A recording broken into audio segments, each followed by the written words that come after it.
Idol, oh. Hello mga idol. Ito, nag-try tayo ng 5 pirasong itlog lamang muna para tingnan natin kung maganda yung pagkakapisa nito mga idol. 5 lang muna ang tinasting natin na incubator para kung maganda yung kinalabasan mga idol. Yan, dadamihan na natin.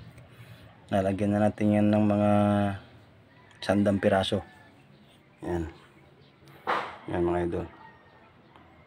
Incubator yan. Para tayo na magpapisa ng itlog. Hindi na tayo bibili ng sisiw. Para makapag-alaga tayo ng marami. Yan. Ano lang yan mga idol. Gawa ko lang yan, yung incubator na yan. Yan. May doon, singawan ng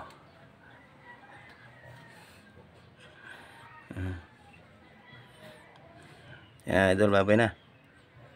At antayin natin yan ng 21 days kung mapipisa ba o hindi. Pag hindi, ibig sabihin sablay. Yun na mga idol, babay na.